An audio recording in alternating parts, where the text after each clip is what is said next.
Okay, so first of all, apologies for the delayed lecture. I only got back here about 1 hour ago from Siberia. As you can see, the weather and the clothes are completely different. Okay. Today I'm going to describe once again a bit more detail about point groups, and the purpose of the lecture is that supposing that you know the lattice parameters and you know the shape of the unit cell, how does symmetry influence where you put the actual atoms inside the cell? Because the position where you locate the atoms will determine how many atoms there are going to be in the unit cell. Okay? And when we finish that discussion of point group symmetry and the use of point group symmetry to solve crystal structures, that means not just the unit cell lattice parameters, but you also discover how many atoms of each kind there are and where they are located. When we finish that, I'll generalize stereographic projections to non-cubic systems. Okay? Now, there's been quite a gap. Okay, so first of all, let me apologize for the delayed lecture. As you can see, I was in Siberia, and I got to Pohang just 1 hour ago. Okay, so this is what it looks like in Siberia. Many centimeters of snow. Okay, just to remind you, we actually used the stereographic projection to illustrate one particular point group, which is bar 2, where the bar stands for inversion through the center, and the 2 stands for a twofold rotation axis. That means when you rotate by 180 degrees, you recover the original operation. And let's imagine that we have this arbitrary point here, okay, which is on a stereographic projection. You would identify that by projecting it through the south pole, and the intersection there is that arbitrary point. What do I mean by arbitrary point? It's not located, it's just anywhere. Okay? So it's not 1, 0, 0, it might be 1.100, something like that. Okay? Right, now I'm going to operate on this by the twofold axis. Okay, so we've operated the rotation axis here by 180 degrees, and therefore you generate another point which is also in the upper hemisphere. Okay. And now you take this point and you invert it through the center, because bar 2 stands for inversion, and this point goes under the equatorial plane, and that's identified by drawing an open circle. So that's the bar 2 operation. Okay? And what is that equivalent to? Yeah, it's a mirror, isn't it? A mirror on the equatorial plane. So this is a particular point group, which is bar 2, a combination of symmetry elements passing through the same point, which is a rotation of 180 degrees and an inversion through the center, and that's exactly the same as a mirror plane. And we've represented that on a stereographic projection by taking an arbitrary point, rotating it by 180 degrees, and if I invert that through the center, it ends up on the other hemisphere, and therefore we draw it as a circle. So there you can clearly see that there's a mirror plane in the plane of the stereogram. Okay? So you can represent point group operations very easily on a stereographic projection, whereas this is much more tricky to draw. Okay, so in your notes, you'll find a group of stereographic projections. What page is that? What's the page number there? Yeah, page 90? 9 pages, it. Okay, 29. You find 32 different sets of stereographic projections. In one set, you have the symmetry element identified. In this case, it's a fourfold axis of symmetry. Okay? And in the second set, you represent what happens when you take an arbitrary point, that means it's not located on a symmetry element, and you operate on it using that symmetry element. Okay? Now, in this case, there are no mirror planes. But if there is a mirror plane, then that is drawn as a heavy line on the stereograph. Okay? So if you look at your stereographic projections of the 32 different point groups, then you'll see some heavy lines representing mirror planes. I'll show you some examples of that. Okay? So this side represents the symmetry element, and this side represents what happens when you operate that symmetry element using an arbitrary point to start with. Okay, is everyone happy with that? So the purpose I mentioned, the purpose of today's lecture, one purpose is that supposing you know the lattice parameters and so on, which you can determine using X-ray diffraction, it's much more difficult using X-ray diffraction to pinpoint where and how many atoms there are in the cell. Okay? For that you need a lot more work. But using symmetry, you can simplify things dramatically. So I'm going to show you a very complicated crystal structure and show you how symmetry allows you to determine how many of the different kinds of atoms there should be in the cell. But just to continue with this, this is another operation, which is bar 3. That means that we rotate an arbitrary point by 120 degrees, and then we invert it through the center. So an inversion triad has a little hollow in the middle, whereas a triad is just a complete triangle. So if I take an arbitrary point, I rotate it by 120 degrees and then invert it through the center, I get this, right? And similarly, if I take that point, rotate it by 120 degrees, invert it through the center, I get that. So this represents the bar 3 operation, and it's very easy to show that 3 of them are pointing upwards and 3 of them are pointing downwards. Okay? If you try to draw that in 3 dimensions, you'd be, you may be artistic, but it would take you a long time to do it properly. Projection is obvious what's happening. Okay?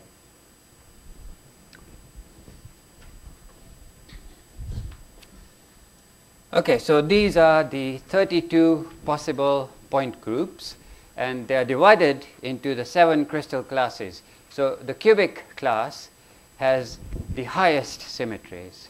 Okay? And within the cubic class, there are different kinds of point group symmetries. For example, that's a bar 4 axis parallel to the z-axis. You remember the point group notation. We start with the z-axis, and normally we look at the symmetry elements along the x and y-axis. But in the cube, the triad is very important. So the second element in the cubic point group representation will always be a triad, okay? Because the defining symmetry of a cube is that you must have 4 triads going along the body diagonals, the 1, 1, 1 directions. Yeah? And so what was I saying? Yes, and the third element will be a mirror plane. Now notice that these lines here are heavy lines. Yeah? If you go to this line is not a heavy line. Okay? So whenever it's a bold line, a wide line, that implies that there's a mirror plane there. Okay? Now, if you look at this, there's an awful lot of symmetry elements. There's a 4-fold axis, 2-fold axis, 3-fold axis, but not everything is written down over here. There's mirror planes and so on. So this is not a unique way of writing the point groups. We've defined that first we'll write along the 4-fold axis, then along the triad, and then along one of the x or y axes. Yeah. But if you use these symmetry elements, all the others are generated automatically. Yeah? So you don't need to M, 2, 3, and so on. Just that set of symmetry elements will reproduce everything else. Okay? So you can try it by taking an arbitrary point and operating it with a 2 and a 3-fold axis, and you'll generate everything else that's in that projection. Okay? Now, obviously, as we go to lower and lower symmetry, and the lowest symmetry system would be triclinic. In this case, you just have a monad. That means you have to rotate by 360 degrees to recover the symmetry, or an inversion monad. So you rotate by 360 degrees and then you invert through the center. So this is the least symmetrical structure. Then you have monoclinic, orthorhombic. By definition, in an orthorhombic cell, you must have 3 dyads. Yeah, that's the defining symmetry. In tetragonal, the defining symmetry is there must be a single tetrad, right? 4-fold axis. So all of the tetragonal point groups will have a 4-fold axis. Now, if you look at these stereographic projections, these have a center of symmetry, whereas the others don't. Okay? Now, if you have a center of symmetry, when you deform the material, everything deforms symmetrically. So charges move symmetrically, etc. So you don't develop any potential. But if you have a non-centrosymmetric crystal, and I'll show you some examples later, then you will displace charges unequally with respect to the center of the cell, and therefore you might develop a voltage. So that's called what? What is that property called? When you deform, you create a charge. Piezoelectricity, ferroelectricity, ferromagnetic, and so on. Those are not centrosymmetric crystals. Okay? Yeah. So you might argue, okay, we've got body-centered cubic iron, which is ferromagnetic. Yeah. So what's wrong?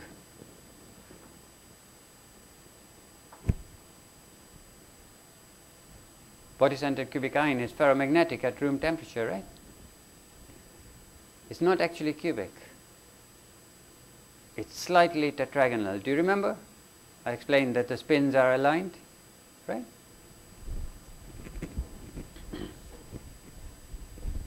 Is everyone happy with so far with the interpretation of these point group stereograms? And remember, you don't need to remember these. They are there for you to look at. It's not a memory exercise. You can refer to those in standard tables. And when we get to space groups, which also include translations, there are many, many more. And a lot of people have done a lot of work to tabulate them, and they're available either on the web or as a reference book. It's not something to remember. You have the books to refer to. Yeah? But you need to understand what they mean.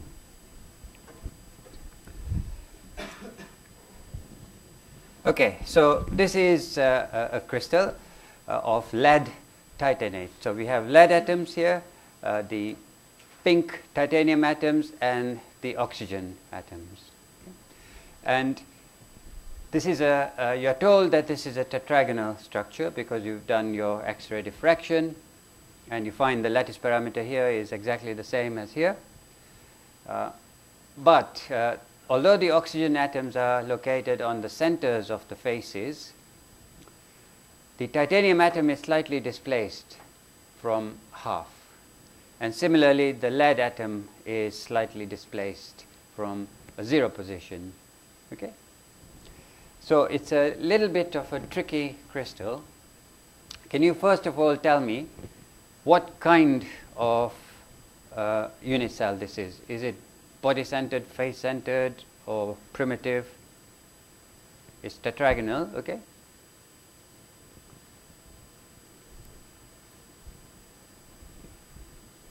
Primitive because you're right. Yeah, the environment here is not the same as the environment here or here, right? This one is surrounded by these 4 oxygen atoms. This one is surrounded by these, and so on. So how many oxygen atoms are there in the cell? 3. So we have O3. And how many titanium atoms? So Ti and lead. Yeah.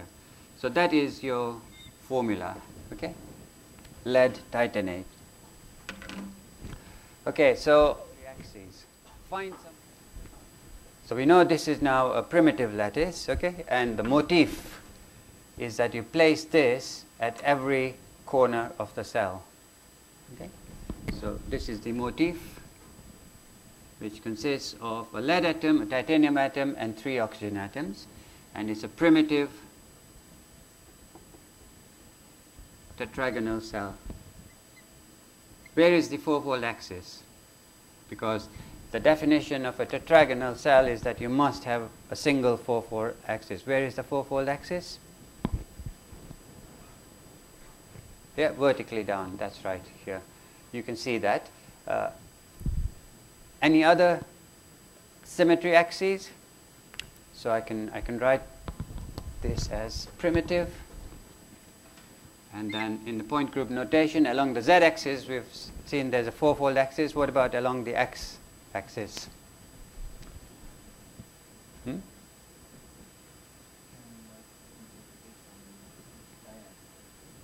Right.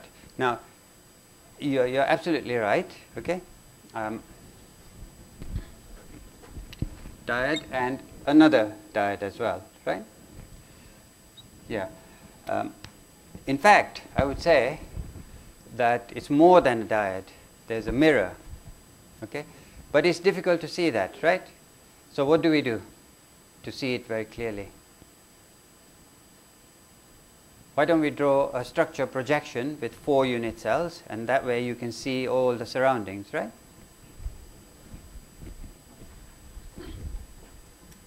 Right, so this is a structure projection, and these are 4 of the unit cells. And bear in mind that because this is not a 0 or 1, I should really write the coordinate at every single blue point, but it will get messy. So I've indicated the coordinates of the lead as 0, 0, 0.116 or 0, 0, 1 plus 0.1. And similarly, the titanium atom, which is pink, is not located at exactly half height. But the coordinates are given here. So can you see where the mirror planes are? Yeah. So obviously there's a mirror plane here and a mirror plane here.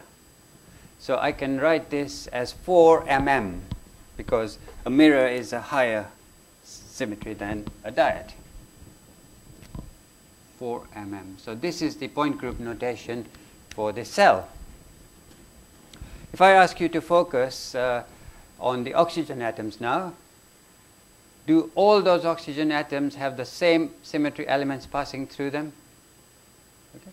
So let's look at this particular oxygen atom. What are the symmetry elements passing through it? You can look at this diagram. It might be easier. So remember, this is located at the top and the bottom of the cell. What are the symmetry elements passing through that particular oxygen atom?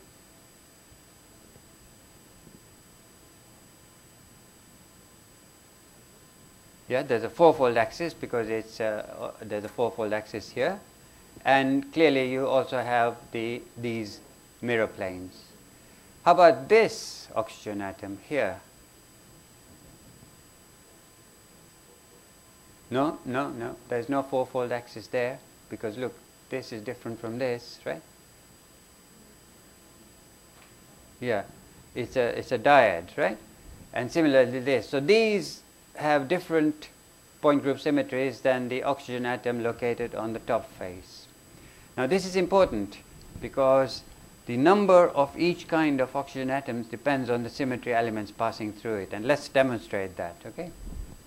So imagine that we don't know where the atoms are located, and I want to know how many of each kind of atom will arise if I put it at different positions in the cell, right? And the different positions will have different symmetry elements. So if I just put it at x, y, z, where x, y, z is not a special position, then how many atoms do I expect? Well, we know this point group, and exactly as we did with the stereographic projections earlier, where I said, look, if we have a fourfold axis and I put an arbitrary pole on there, then I will end up with 4 because symmetry requires there be 4. So if I had placed an atom at this position, I would end up with 4 atoms in the unit cell.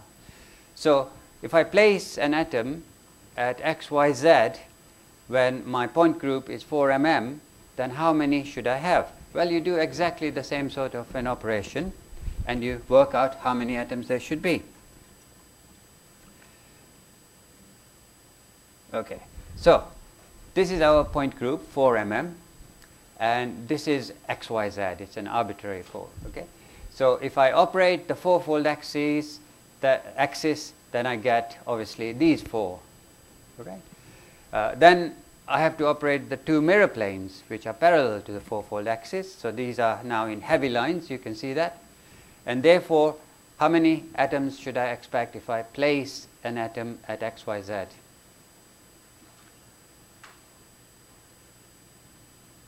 Yeah, to satisfy the symmetry, I would need 8 atoms, right? So then you should, you know what kind of an atom you are putting in guessing the structure. Okay? Is the density of your phase right if you do that? If you place a titanium atom at that location, you will end up with 8 titanium atoms in the cell. Therefore, you should know from the lattice parameters what the density of that cell would be. You can measure that experimentally and see whether your guess is correct, right? Okay.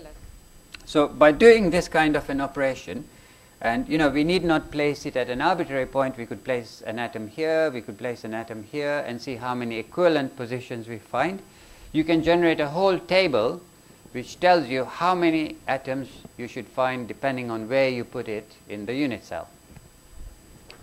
And those tables have all been calculated for all the point groups that I illustrated. So this is just the 4mm, okay? Fourfold axis and 2 mirror planes there. Okay, here is a standard table which you can find in reference books or on the World Wide Web if you just look for point group tables. And what it's saying is that, look, if I place an atom at an arbitrary location, XYZ, okay, then I will have 8 equivalent positions. We proved that already, right? On the other hand, if I place an atom at half, half, and z, so for example, this one is at half, half, and a particular height, then I will expect just 1. And clearly, we only have 1 because this is shared between 2 cells, right? So that's correct.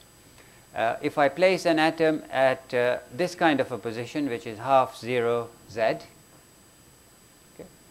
then I expect 2, and that's exactly what we have. 1, 2, 3, 4 divided by 2 gives us 2 of those atoms. So to solve for the crystal structure, you guess where the atoms are, and then you compare the consequences of that guess with measurements like density, diffracted intensity will give you information as well, missing reflections, and so on.